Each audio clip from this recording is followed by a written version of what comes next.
The crimson stain on the worn carpet throbbed like a wounded heart in the dim light filtering through the dusty window panes. It pulsed with a silent, gruesome rhythm, mirroring the pounding in Detective Connor's chest. He crouched beside it, the metallic tang of old blood and dust stinging his nostrils. The bodies of Alice and Adam lay sprawled on the floor, their intertwined limbs a macabre tableau of a final desperate embrace. Their faces, contorted in masks of terror, were illuminated by a single stark beam of light, casting long, menacing shadows across the room. The scene was one of chaos and violence, a stark contrast to the peaceful domesticity that had once characterized this space. The silence was suffocating, broken only by the echoing tick-tock of the grandfather clock in the hallway. Its hands were frozen at a time that seemed to symbolize the suddenness of the tragedy. Each second seemed to stretch into an eternity, amplifying the weight of the violence that had unfolded within the confines of this once peaceful home. Connors, a seasoned veteran of death's grim dance, felt a prickle of unease. The scene screamed violence, yet the house itself whispered a different story. The furniture stood untouched, pristine, as if the violence had been an intrusion, a cruel joke played on a peaceful setting. The natural light filtering through the window illuminated the room, casting a warm glow on the untouched furniture, highlighting the unsettling juxtaposition between the brutality of the crime and the peaceful ambiance of the space. The air hung heavy with the scent of death and decay, a stark contrast to the faint aroma of freshly baked cookies that had once permeated this house. A single fly, landing on a plate of freshly baked cookies, served as a chilling reminder of the fragility of life and the inevitable decay that follows death. The warmth of the light that illuminated the cookies couldn't disguise the sense of unease that permeated the scene.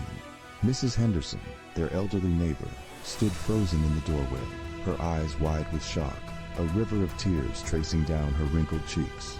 Her hands trembled as she clutched a warm, floral-patterned shawl to her chest, a symbol of the comfort and security she had always associated with this home.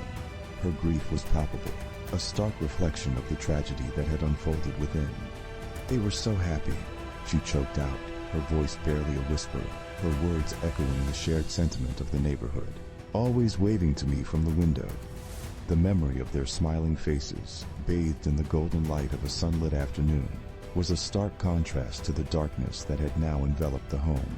Her voice, laced with grief, brought to life the memory of a young couple, their lives filled with laughter and joy, a stark contrast to the macabre tableau before them. The thought of their vibrant personalities extinguished, their dreams shattered, in a moment of unimaginable violence, sent a shiver down Connor's spine.